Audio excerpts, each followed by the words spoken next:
libro de los Salmos, capítulo 89, versos 11 al 15, y voy a hacer algo que hago con el grupo de inglés.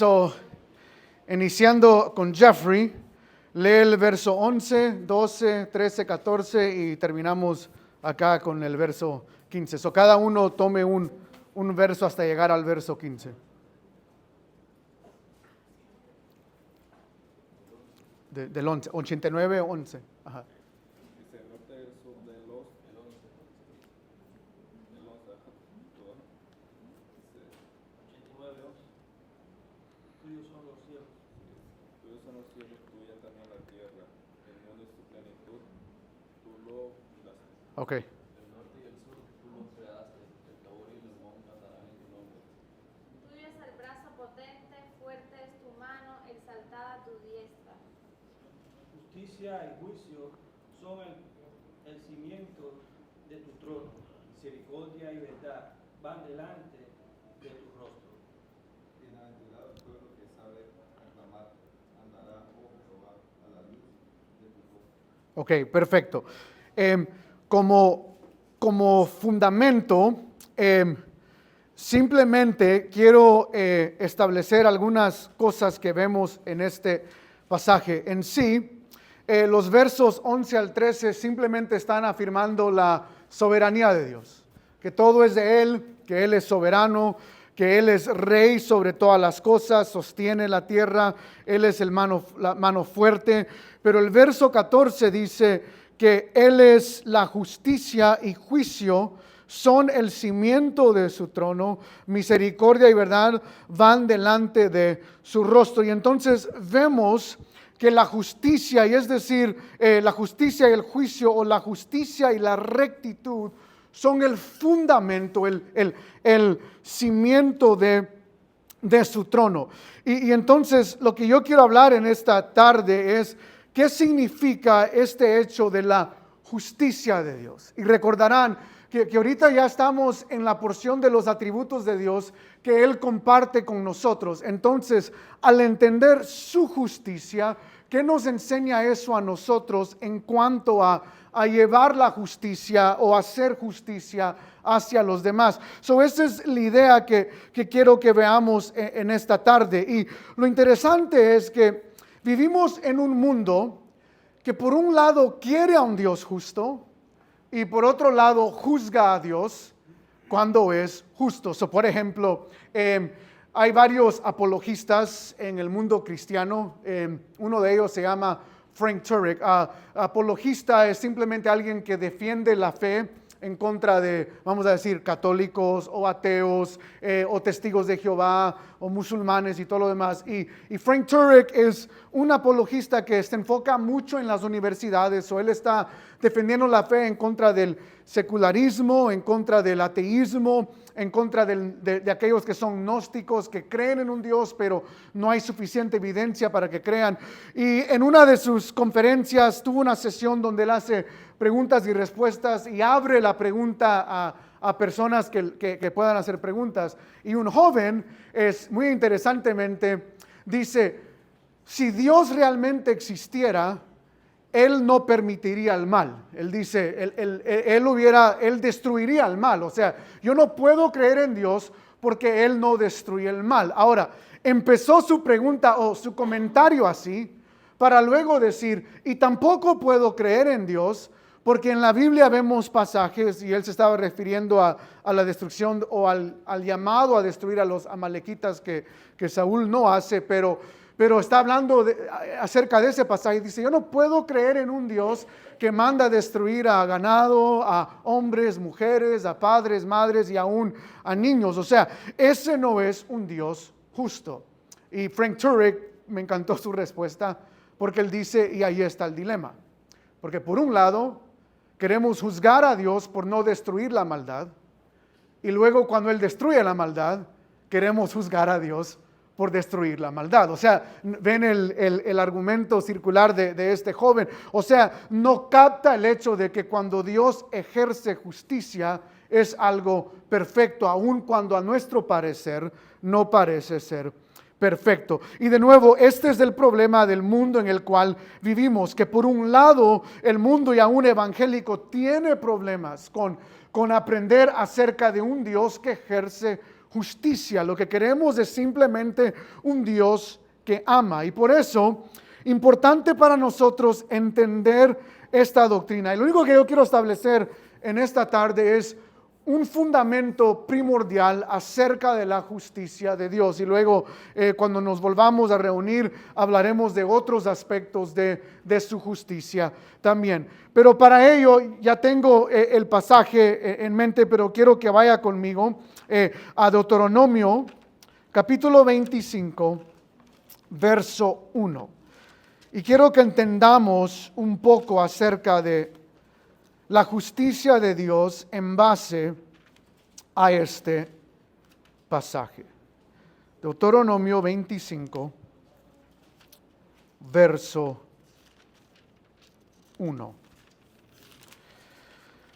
Y dice: si hubiere pleito entre algunos y acudieren al tribunal o a la corte para que los jueces los juzguen, estos absolverán al justo y condenarán al culpable.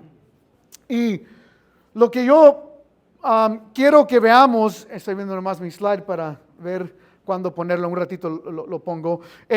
Lo que yo quiero que veamos es este pasaje y cómo nos ayuda el pasaje en sí para entender un poco acerca de la justicia de Dios. Y en el pizarrón, por eso tengo el verso, hay dos palabras hebreas que son importantes, que nos ayudan a entender el fundamento de la justicia de Dios. Cuando los jueces juzguen, y está esta palabra mishpat, ahorita vamos a ver qué significa y qué nos enseña esta palabra en cuanto a la justicia de Dios, estos absolverán. Ahora, esta palabra hebrea, la ruta, es lo que estoy poniendo aquí. La ruta es la misma, estoy pensando en inglés. La raíz de la palabra es la misma, the root, la raíz. Es sadik y sadik, pero aquí en la palabra absolverán aparece en una forma de verbo que es hizdikel. Ahorita voy a explicar por qué esto es importante, pero lo que quiero que noten es que en su raíz el hebreo está diciendo estos justicia o estos justos al justo. Es la idea que quiero que vean en el hebreo. O sea, es la misma raíz.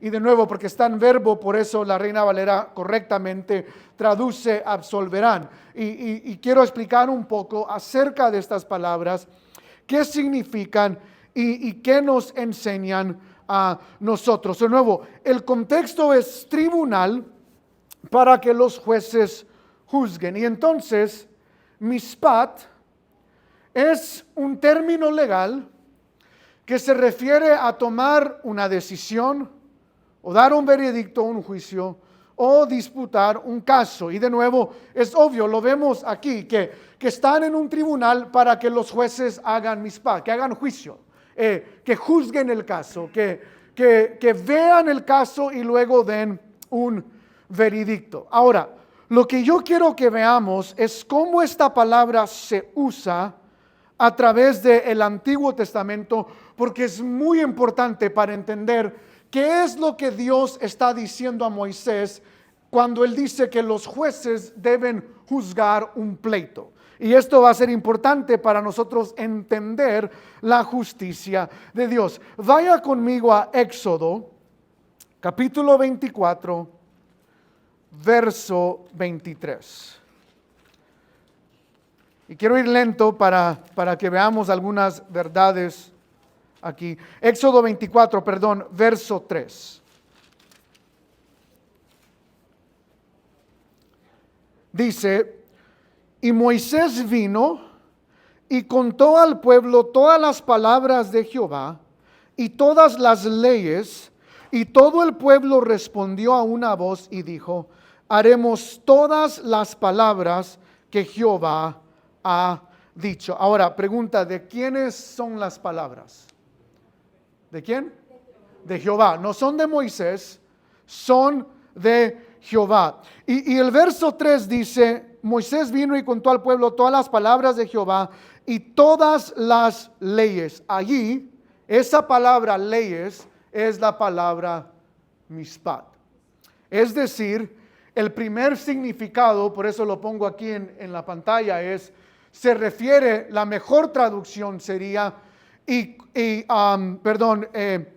todos los justos decretos. O sea, al pueblo, y Moisés vino y contó al pueblo todas las palabras de Jehová, todos sus justos decretos. No piense en leyes como conducir el auto o leyes de simplemente leyes de que el gobierno da. No, la palabra que se usa allí es mishpat, que se refiere en este contexto a un justo decreto. Y por eso sabemos que es un justo decreto, porque el que está dando el decreto es Dios. Y ahora lo interesante es que el pueblo respondió y dijo que haremos todas las palabras que Jehová ha dicho. Y si has leído el Pentateuco, los primeros 5 libros de la Biblia, rápidamente te notarás que Israel no hace todas las palabras que Dios le mandó hacer. O sea, no hacen los justos decretos. So mishpat se refiere a justos decretos. Ahorita vamos a ver por qué esto es importante para entender el Éxodo 25:1. Ahora, vaya conmigo a Números 35, verso 24. Otro uso de esta palabra hebrea, mishpat. Números 35. Y si alguien tiene el verso 24, por favor, si lo puede leer en voz alta. Entonces la congregación juzgará entre el que causó la muerte y el vengador de la sangre conforme a estas leyes. Ok. Déjenme darles el contexto de Números 35. Del verso 20 al 21, está hablando de alguien que le quita la vida a un inocente, es decir, ha roto el mandamiento de no matarás. Y entonces, si esa persona quita la vida a otra, o sea, le quitó la vida a un inocente, mató a alguien por enojo, el pasaje dice por enojo o por otras acciones en el verso 20 y 21, esa persona, de acuerdo a la ley, su juicio es que va a morir, va a morir. Ahora, del verso 22 al 28, Dios da otro ejemplo. Si alguien por accidente le quita la vida a otra persona, y entonces en el contexto hay instrucciones de lo que se llama la ciudad de refugio. Y el punto es que, por ejemplo, si yo le quité la vida a alguien accidentalmente, no quise hacerlo, fui a cazar venados y no me di cuenta que alguien iba caminando, fallé al tiro y maté a la persona, no quise hacerlo, fue accidente. De acuerdo a la ley, esta persona no era puesta a muerte, era culpable por haber hacerlo, pero para protegerlo de que la familia, amistades, seres queridos se vengaran, mandaban a esta persona lo que se llamaba la ciudad de refugio. Y del verso 22 al 28 explica el pasaje, las leyes que tenía que hacer esa persona y todo lo demás. Y dentro de eso, de esa explicación de que la persona sea enviada a la ciudad de refugio, tenemos el verso 24. Entonces la congregación juzgará. La palabra hebrea ahí para juzgar es sapat, que es la raíz de la palabra mishpat. So de nuevo es como decir juzgar y juzgar. La congregación juzgará entre el que causó la muerte y el vengador de la sangre, conforme, y aquí está lo importante, conforme, y vemos otra vez estas leyes, pero la palabra hebrea es conforme a estos justos decretos.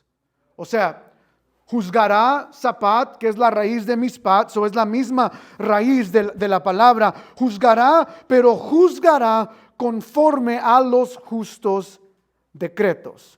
Y esto es lo importante, que yo quiero que usted entienda, de que no es simplemente esta palabra haciendo referencia a que los decretos de Dios son justos, pero cuando nosotros juzgamos ciertos asuntos, no juzgamos conforme a nuestra opinión, sino conforme a ¿qué?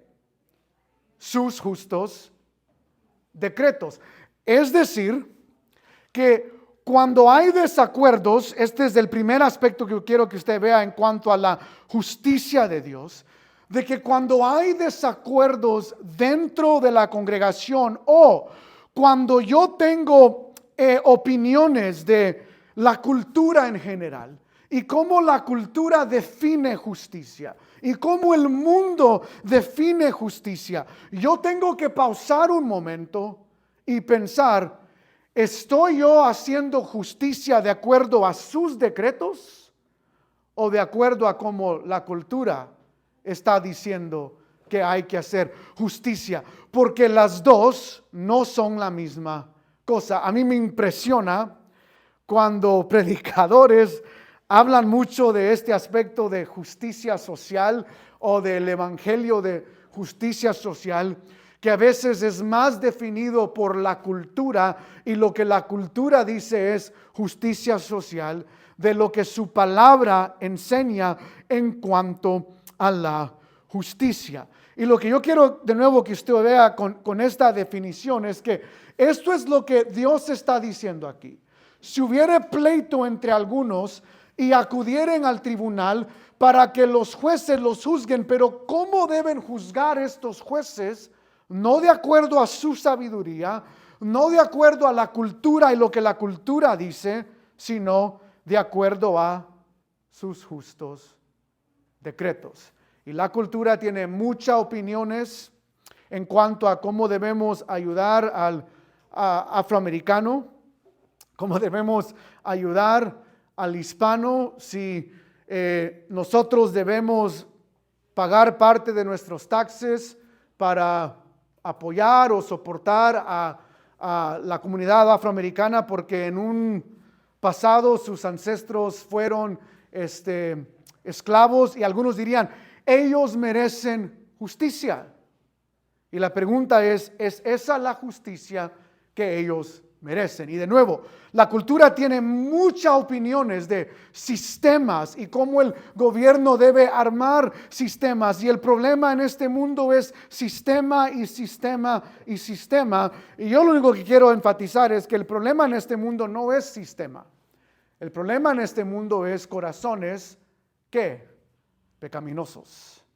Ese es el mayor problema en este mundo. Y cuando la Biblia nos llama a juzgar, cuando la Biblia llama a los jueces a juzgar, de nuevo, la palabra es mishpat y se refiere a deben juzgar en base a los justos decretos, de acuerdo a la palabra de Dios y la sabiduría de su palabra, y no de acuerdo a cómo uno cree que la justicia debe ejercerse, o más allá, como la cultura o lo que la cultura define como justicia. Y de nuevo, en nuestro mundo están aquellos que pelean a favor de varias cosas, desde mujeres o hombres biológicos que se visten de mujeres o dicen que son mujeres, compitiendo en deportes de mujeres y otros aspectos más. De nuevo, la cultura tiene una definición de justicia social. La palabra tiene otra definición. Y de nuevo, mishpat se refiere a juzgar en base a los decretos justos de Dios, no a las opiniones de la cultura. Hay otra definición más. Vaya conmigo a Oseas, capítulo 5. Y de nuevo, esto nos va a ampliar un poco lo que este pasaje está diciendo acerca de la justicia de Dios. De nuevo, la primera verdad o el primer punto, como quiera llamarle, es que Dios nos da sus justos decretos. Nosotros debemos juzgar. Cuando la palabra nos dice que Dios nos da o comparte el atributo de justicia, nos está llamando a ejercer su justicia, no la justicia del mundo. Si alguien puede leer Oseas, capítulo 5, verso 1.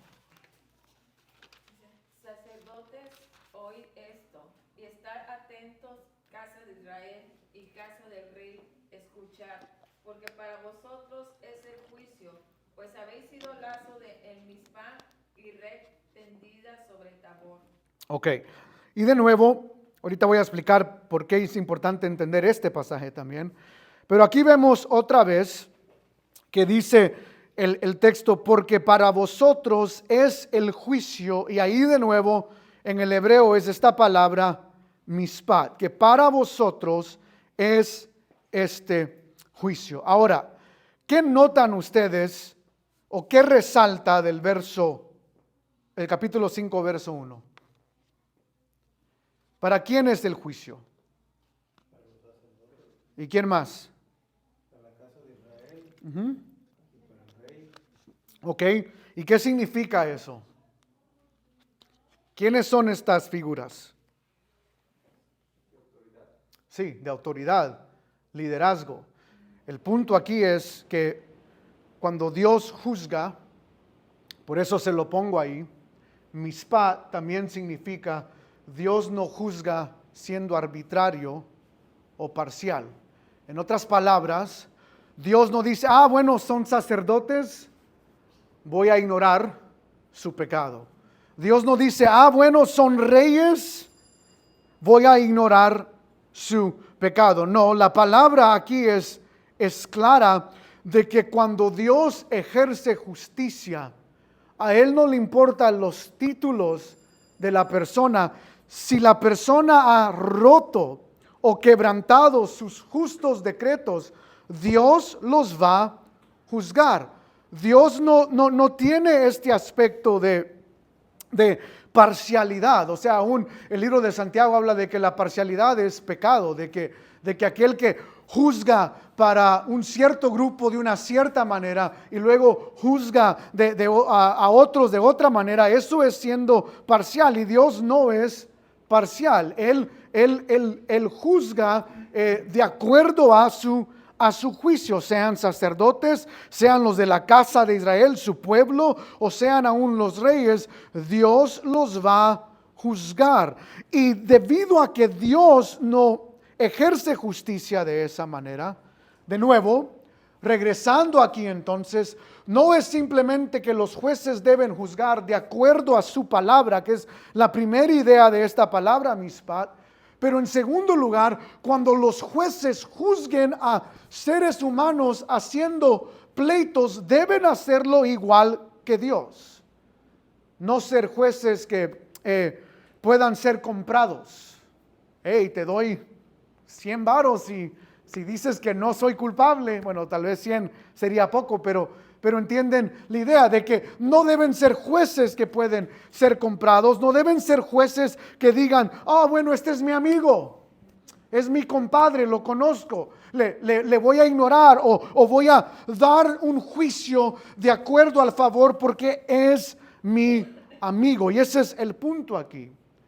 La tercera función de esta palabra es de nuevo que si Dios no juzga de esta manera y Él comparte o nos llama a nosotros a ser justos, Dios dice que no debemos ejercer justicia siendo parcial, diciendo estos merecen X cosas y otros no. Y ese es el punto, hermanos. Y muchos de nosotros podemos caer en esto, especialmente con amistades, que cuando ejercemos justicia según o estamos lidiando con asuntos, a veces queremos cambiar el estandarte porque es amigo o es amiga, y Dios dice no hay que hacerlo porque Dios no juzga de esa manera. Esta palabra mishpat lo que nos está mostrando es que estos jueces de nuevo deben juzgar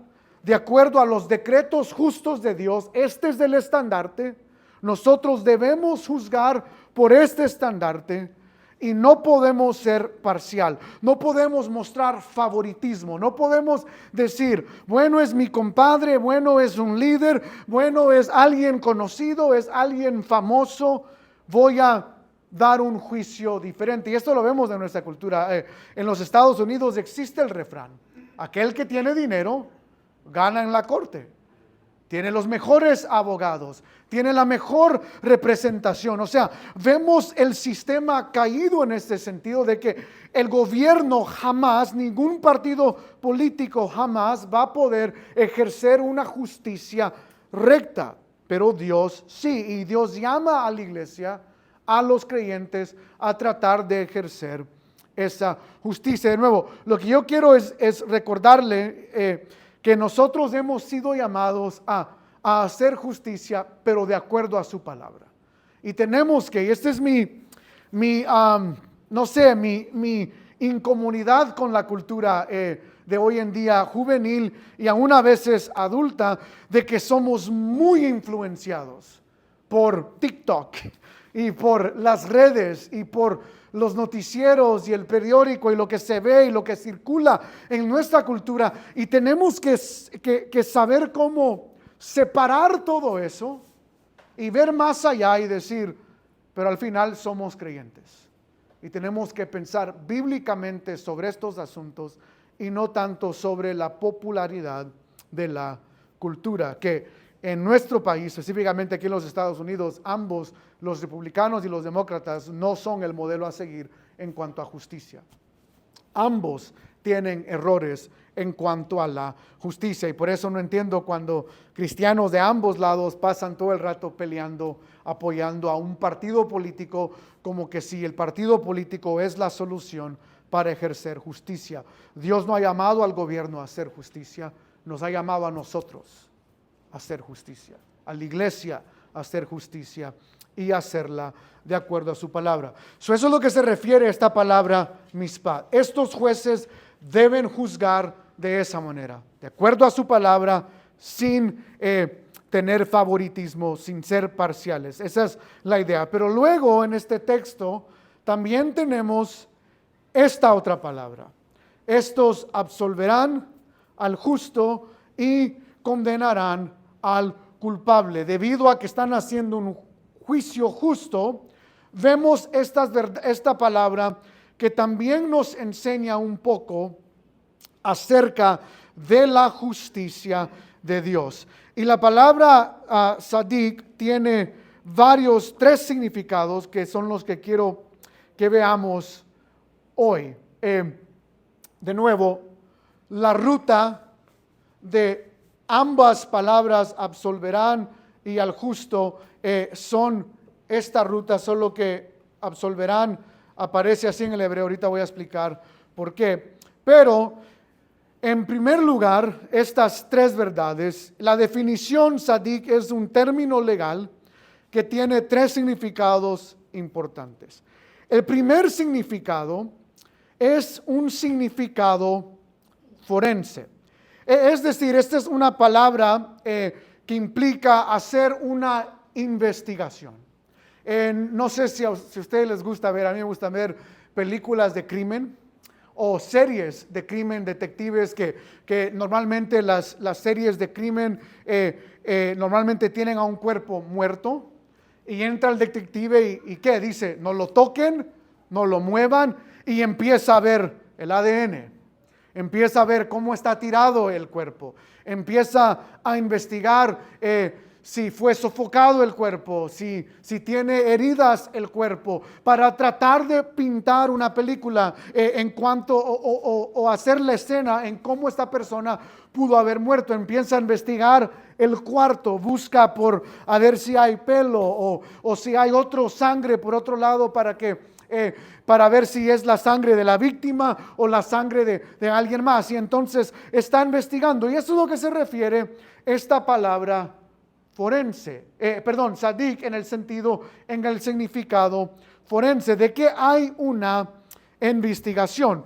Por ejemplo, vaya conmigo a Isaías 43 para que veamos cómo se usa esta palabra en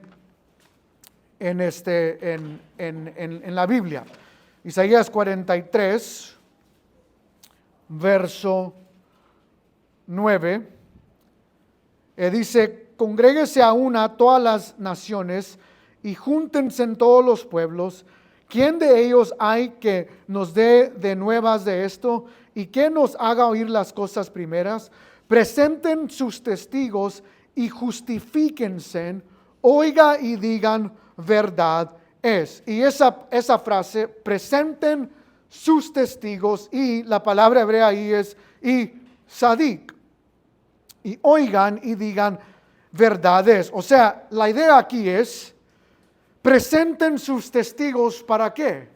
Para hacer investigación, para ver si hay justicia. Y el punto es, al final del pasaje, dice, oigan y digan verdades. En otras palabras, los testigos van a venir, se ha hecho una investigación, los testigos van a testificar, y debido al testimonio de los testigos habrá sadik, habrá justicia. Y debido a esa justicia, esta persona por investigación se ha hallado que es verdadero, que lo que ha dicho a la corte es verdadero. Y este es el punto, hermanos. Nosotros podemos hacer investigaciones, pero no siempre hacemos justicia perfecta. Pero cuando Dios hace investigación, su investigación siempre es ¿qué? Perfecta. Es justa. Por eso aún David ora, lo vamos a ver, no creo que este domingo, pero el próximo. Cuando David ora en el Salmo 51, él dice, escudriñame Jehová. Que Dios busque, escudriñe en su corazón para ver si hay algo malo en él. Y la idea de David al orar eso es, él está diciendo, yo tal vez pueda ser engañado por mis opiniones de mí mismo. Y por eso él dice, pero Dios, tú eres justo, tu investigación es justa, entonces escudriñame, en inglés, search me, oh God, busca dentro de mí, investiga dentro de mí, porque David entiende de que la justicia de Dios, cuando Dios hace su investigación forense, siempre es justa. Y lo que nosotros queremos es entonces hacer investigación que es justa. Yo estaba recordando al estudiar esto, hace algunos años atrás, en los 90, creo que fue en el 94, un jugador famoso del fútbol americano. ¿Cuántos han escuchado de O.J. Simpson? ¿Sí? ¿No? Levanten la mano. O.J. Simpson, algunos. ¿Sí? ¿Mano Mario? Sí. Mató a su mujer y lo absolvieron de inocente. Ajá. ¿Recuerdas por qué lo absolvieron de inocente? Sí, porque fueron puros los que lo juzgaron. Ajá. Jueces negros. Sí, bueno, puede ser, no recuerdo si eran afroamericanos los jueces, pero no, ¿alguien recuerda cuál fue el veredicto? O sea, ¿qué fue lo que, el guante? Yes. So la escena del caso de O.J. Simpson es, él, de nuevo, su esposa está muerta, no le encuentran a él, y al final, recuerdo porque creo que era una Ford, es un carro blanco, pero él anduvo por todos Los Ángeles manejando a lo loco, y finalmente era Bronco, ¿verdad? Sí, una Ford Bronco blanca, y al final los policías lo agarraron, lo arrestaron, y empezó el famoso caso de O.J. Simpson. Pero el abogado, en su inteligencia, porque creo que fue un argumento inteligente en el sentido de que hasta rimó en inglés, él le dijo a la corte, if the glove doesn't fit, you must acquit, que en español sería, si el guante no encaja, se debe absolver. Y el punto es que en el lugar del crimen, o sea, en esta investigación, estaba un guante que no le cabía. O sea, los que estaban acusando a O.J. Simpson decían, esta es evidencia, él usó este guante, bla, bla, bla, pero nunca se les pasó por la mente de que tal vez el guante no cabería, y era una de las, como vamos a decir, evidencias más grandes para ganar el caso. Y cuando se lo pusieron, o sea, llegó el abogado de O.J., se lo pone en la mano y no le cabía, o sea, no, el guante no le cabía, y entonces por eso dice esa frase al jurado, y fue al final la razón, por un guante, imagínense, sangre por donde quiera. O.J. Simpson, yo no estoy diciendo que fue culpable, no, eso solo Dios lo sabrá, pero el punto es, por un guante, por una investigación forense, donde no cuadró todo el escenario o la acusación de parte de estos abogados en contra de O.J. Simpson, debido a eso, Los jurados el jurado, dijo, él es inocente. Y de nuevo, por una investigación forense. Y eso es lo que quiero que usted vea, es que en nuestro mundo, a veces hay personas que por falta de investigación adecuada o por falta de realmente hacer su trabajo, hay gente que es mandada a la cárcel inocentemente. O sea, en nuestro mundo la justicia forense no siempre es perfecta, pero esto es lo que Dios nos está mostrando a nosotros. No tengo los pasajes, pero los tengo en memoria, es decir, no recuerdo los versos exactos, pero por ejemplo, si alguien trae un caso en contra de un anciano, tiene que venir ¿con qué? Con testigos, 2 o 3 testigos. Es más, si alguien en Mateo 19 tiene algo en contra de su hermano y cuando habla con su hermano no es resuelto, debe ir luego ¿con quién? Con 2 o 3 testigos. Este es el punto.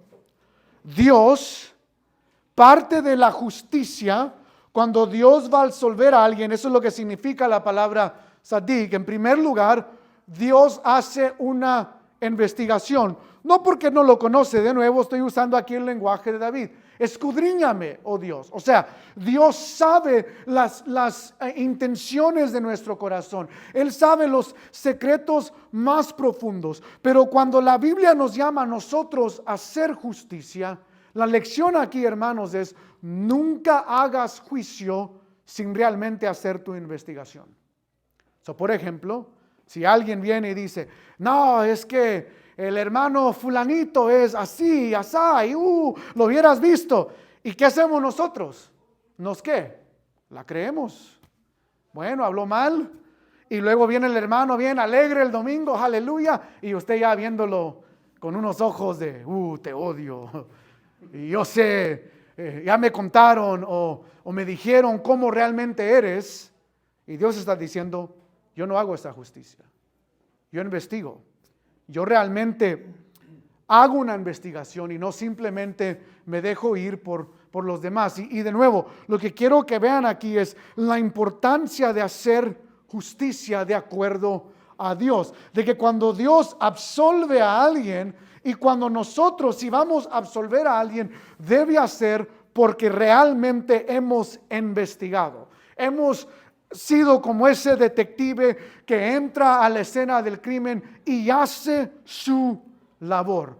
Tú y yo no podemos hacer justicia como queremos. Ese es este primer significado de que debido a la investigación la persona puede ser vista como justa. El segundo significado lo vemos específicamente en este texto. Es que la persona es declarada justa o encontrada justa. Mismo libro de Isaías, capítulo 1, verso 26.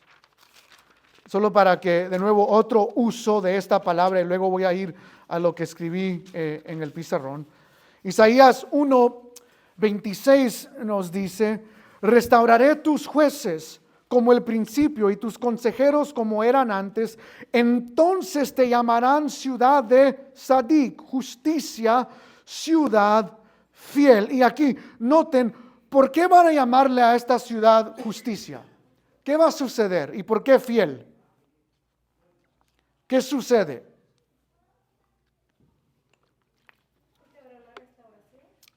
¿Quién hace la restauración?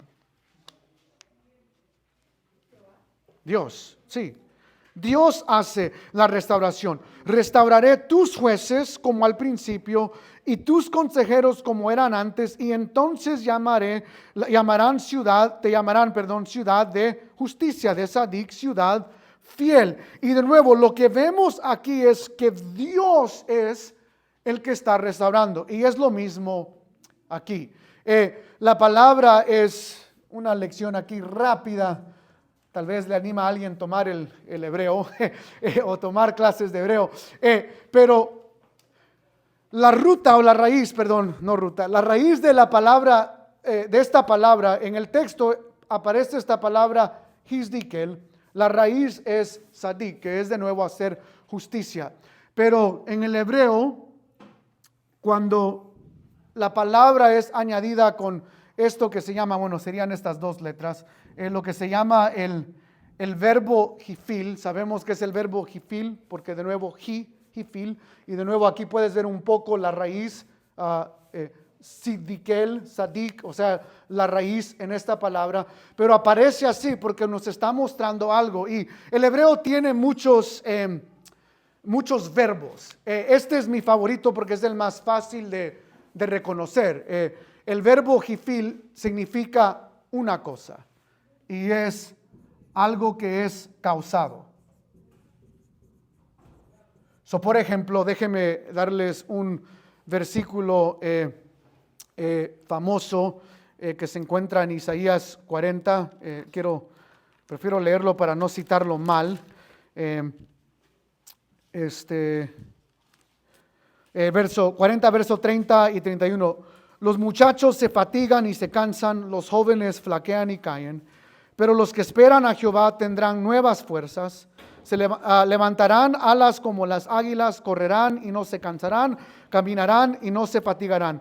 Levantarán, caminarán y correrán. 3 verbos que parece ser que el texto nos está diciendo: hey, levántate para ser fortalecido, corre para ser fortalecido, camina para ser fortalecido, excepto que en todos estos verbos es un jifil, que significa, esta es la idea de Isaías capítulo 40, verso 31, no es que tú levántate en tus fuerzas, sino que Dios te levantará. Vemos la bondad de Dios, y Dios te hará correr, y Dios te causará que caminarás. Y porque Dios el que está haciendo todo esto, entonces el resultado es que no te cansarás y no te fatigarás. Y es la misma idea aquí.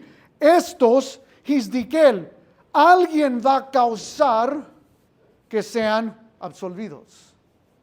O sea, ese es el punto del pasaje. Y entonces, por otro aspecto, esta persona, en la justicia de Dios, nos recuerda de que Él es la causa de nuestra justicia. Él es el que declara quién es justo y quién no.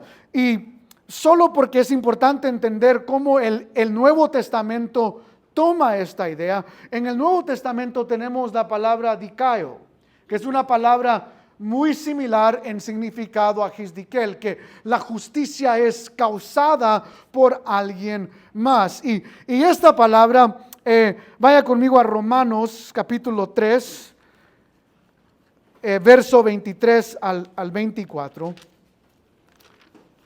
Romanos 3, estaba en el Antiguo Testamento, 3, 23 al 24. Solo para que vea un poco cómo es este término usado en el Nuevo Testamento. Si alguien lo puede leer en voz alta. Por cuanto todos pecaron y no alcanzan la gloria de Dios, todos son justificados gratuitamente por su gracia por medio de la redención que es en Cristo. Por cuantos todos pecaron y están destituidos de la gloria de Dios, pero luego dice, siendo justificados, dikaio, gratuitamente, pero noten, ¿por quién? ¿Por qué son justificados? Por su gracia, mediante la redención que es en Cristo Jesús. En otras palabras, somos declarados justos, pero porque alguien más ha causado esa justicia. Y la idea aquí es que, de nuevo, Dios es un Dios justo en que nos llama cómo juzgar, pero por otro lado, Él es el único que puede absolver, el único que puede decretarnos, ¿qué? Justos. Y en el Nuevo Testamento, tú y yo somos decretados justos o declarados justos, no por obras, no por cosas que hacemos, sino porque Dios ha puesto el medio. Nosotros, como dice el verso 23, somos pecadores. Y la pregunta es, ¿cómo es posible que aquellos que son pecadores, destituidos, y note el pasaje dice, todos caen cortos de la gloria de Dios? ¿Cómo es posible que ese grupo pueda ser llamados justos? Y la respuesta es porque han sido declarados justos por la gracia de Dios a través del sacrificio de Cristo. Erickson en su libro de Teología Sistemática pone esta frase: la justificación es un acto forense que pone como manera de imputación la justicia de Cristo al creyente. No es una infusión de la santidad en el individuo, se trata de declarar a la persona justa como hace un juez en la absolución del acusado. No se trata de hacer que la persona sea justa, ni altera su propia condición espiritual. Y esta es la idea que Erickson quiere que nosotros entendamos. Tú y yo seguimos siendo pecadores. Seguimos cayendo cortos de la gloria de Dios. Sin embargo, ante los ojos de Dios, Dios no nos ve como pecadores porque hemos sido hizdikel o dicao. Hemos sido absolvidos. ¿Por qué? No por nuestras obras, sino que por el sacrificio de Cristo, alguien nos ha causado ser justos. Y hemos sido justificados por el sacrificio y la obra redentora de Cristo Jesús, que es algo magnífico, y por eso vemos la diferencia aquí. Estos han sido causados, han sido declarados justos, y luego al justo, y por eso son llamados justos, o porque alguien causó justicia, son llamados justos, y al que es culpable lo condenarán. Y de nuevo, hablando de estas relaciones, de que alguien puede ser declarado justo, que en tu día de corte tú puedes ser declarado justo. Si eres culpable, recibirás condenación. Pero esta palabra nos muestra algo grande y magnífico, que en la corte de Dios nosotros no seremos llamados culpables, porque Cristo de nuevo ha absolvido o ha pagado el precio del pecado. Y esa es la idea aquí, esa propiciación que Cristo toma o hace, o la imputación que Cristo hace para nosotros, que en sí, eso es lo que quería, déjeme dibujárselo de esta manera. La palabra imputación es una palabra muy teológica, pero para que entendamos simplemente a lo que se refiere. Aquí estoy yo, triste. Este es Cristo. Déjeme. No soy el mejor artista. Cristo no tiene gorra. Déjeme ponerlo mejor así.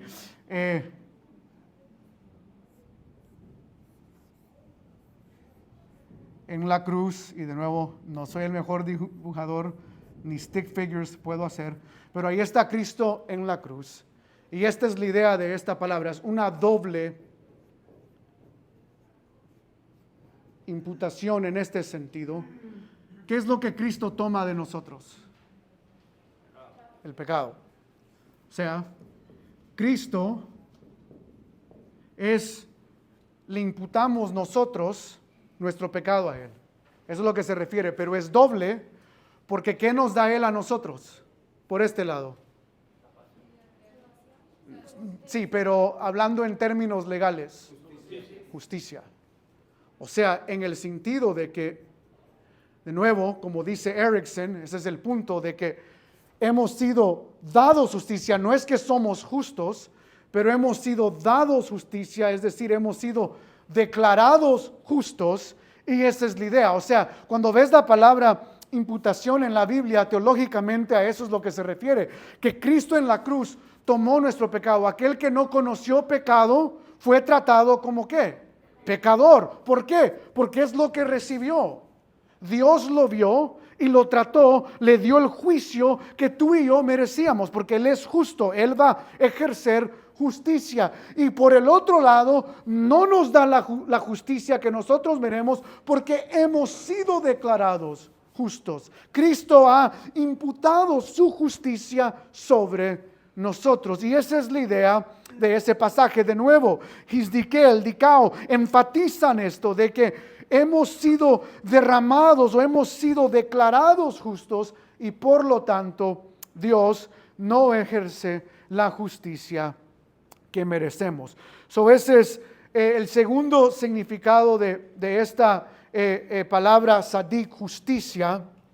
Y en tercer lugar está la idea de aquel que es justo en esencia, que es obvio, nosotros no somos justos en esencia, pero quiero que notes algo. Ve conmigo a Génesis capítulo 6. Algo muy interesante en Génesis 6, verso 9.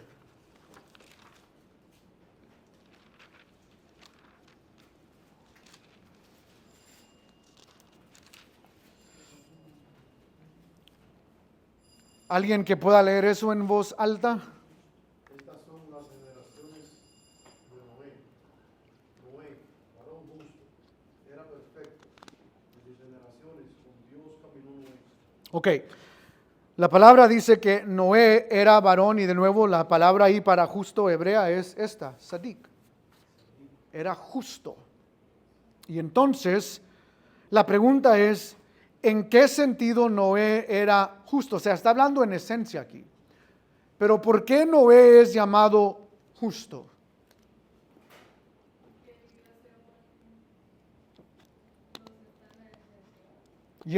Ok, so vivió de acuerdo a los estándares de Dios, sí. Pero ¿es justo en el sentido de que no tuvo pecado? No, porque es descendiente ¿de quién? De Adán. En sí, dice, no era varón justo, era perfecto, pero aquí está la clave, ¿en su qué? No, antes, en sus generaciones. Hay una comparación aquí. Por eso hay que leer cuidadosamente, porque nosotros, por ejemplo, hay algunos, se llaman hebraístas, y hay otras sectas también, creo que aún los unicitarios hablan mucho acerca de esto, pero así se llaman ellos, los Black Israelites, que ellos dicen que son israelitas de descendencia negra, y ellos afirman que uno puede ser perfecto, toman pasajes como sed perfectos porque yo soy perfecto, y dicen, no, es que Dios nos llama a la perfección, y leen pasajes como estos y dirían, ya ves, Noé era perfecto, pero este es el punto, hay una comparación aquí. Estas son las generaciones de Noé. Noé, varón justo, era perfecto en sus generaciones y con Dios caminó Noé. Y la idea es que en comparación a la generación en la cual vivía Noé, Noé era ¿qué? Justo, porque obedecía la palabra. ¿Cuál fue la palabra? Construye un ¿qué? Un arca. Y esta generación que había tenido relación con ángeles caídos, que en mi opinión poseyeron a humanos y tuvieron relaciones con las hijas de Dios, y esta generación perversa no creyó en el mandato del Señor, no creyó en la predicación que Noé dio, pero Noé es llamado justo, es llamado perfecto en ese sentido, de que él obedeció el mandato del Señor, que en su generación él fue perfecto, él fue justo. Y de nuevo es un ejemplo de la palabra justicia siendo usada en este significado de esencia. Pero esto es lo que tenemos que entender. Dios nos llama en este sentido a ser personas que seamos ambas, personas que ejercen justicia mishpat, de acuerdo a como Dios juzga, de nuevo, de acuerdo a su palabra, sin parcialidad, no favoritismo, y debemos hacerlo en ese sentido de que se absolve con investigación, que hemos sido declarados justos de acuerdo al sacrificio de Cristo, pero hay algo en la justicia de Dios que nosotros tenemos que entender, que Dios en su esencia es justo. Él siempre es justo. La justicia y el juicio que Dios ejerce siempre será justa porque viene de un ser que es justo. Y esta es la pregunta muy similar con la pregunta de la santidad. Pero el punto aquí, y ya hemos vivido una idea aquí, es Dios es justo y sin embargo tú y yo estamos aquí parados el día de hoy. O sea, ¿cómo es posible que Dios siendo justo y investigando y viendo que somos pecadores, todavía no ha traído juicio a nosotros? O para decirlo de otra manera, ¿cómo es posible que aquel que no es justo pueda seguir viviendo en un mundo donde Dios es justo? Y de nuevo, esto es lo que yo quiero que vayamos desglosando, porque hay otros términos que quiero que veamos en la palabra en cuanto a la justicia de Dios y lo que Dios nos enseña. Pero eso lo hablaremos la próxima vez que nosotros nos reunamos.